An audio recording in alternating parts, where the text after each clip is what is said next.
কি কি দাও মূলাটা দেই খবর দাও মূলা কি লিখে দাও আমাদের এলাকায় আমাদের পাশের বাড়ি এই মূলা খাওয়ালে তালাক হয়ে গেছে মানুষে খায় খাইলে পরিবেশ দূষণ হয় শব্দ দূষণ হয় মানুষে খায় গরুতে খায় আচ্ছা মূলা খাওয়া লাগবো না তো কচু শাক না না না কোনো কচু শাক চলবে না কচু শাক খাবো কি লিখি আবার কি সমস্যা কি আমি কি তৃণমূলজি আচ্ছা কচু শাকও খাওয়া লাগবো না এই যে পালং শাক আনছে কোনো চেঞ্জ নেই কি কবিরাজ বাড়ি এটা বুঝলাম না হ্যাঁ সব শাক সবজি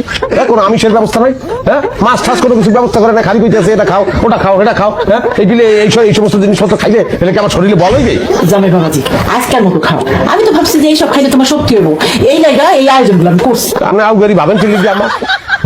জিগেই ভাববেন না তো ভাবের কারা ফালাইছে নেই আপনি আর আব্বাই খান আপনাকে শক্তি হোক এখন খুন ফিরে খালি শুনতেছি কইতেছি না ভাত খানা নবাব আইছে বাংলার নবাব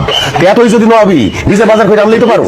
নবাবে কোনোদিন বাজারে গেছে সিরাজদৌল্লা বাজারে গেছে না টিপু সুলতান মাছ বাজারে গেছে কোন আপনি ইতিহাস না জানিয়ে কথা বললে এইরকমই হয় এটা তুলনা দিলে কাশেম কোথায় আর কোথায় নবাব সিরাজউদ্দৌলা তা হয় কাশেমই গেবেন নবাব সিরাজউদ্দৌলা কইতে দরকার নিজের কথা নিজেই তো পেছে পারবে এরপরও আমি তো একটা জামাই কি ব্যবস্থাটা কি বললাম না ডাই দেখেন একই হ্যাঁ পানির মধ্যে ভুলে ডাল দিয়ে হেলাইছে এই যে কোনো খাওয়া লাগলো শিশু মাছ আনছে বাজার তো এই খাইলে মাছের উপর অত্যাচার করা হয় কাকিমা যাতো এত কথা না পেঁচাইয়া একটা ডিম ভাইজা নিয়ে আয় তবুও মুখটা বন্ধ কর কথা থামা সেই তো আন্ডার কথা কইয়া ঠান্ডা মেজাজটারে গরম করিয়ে দিচ্ছে আন্ডা কেন আন্ডা তোমার একটা লিস্ট করিয়ে দিচ্ছি আমি লিস্টটা বারে দেখাও না আমার মধ্যে কবুতরের মাংসের কথা লেখা ছিল আমার মনে আছে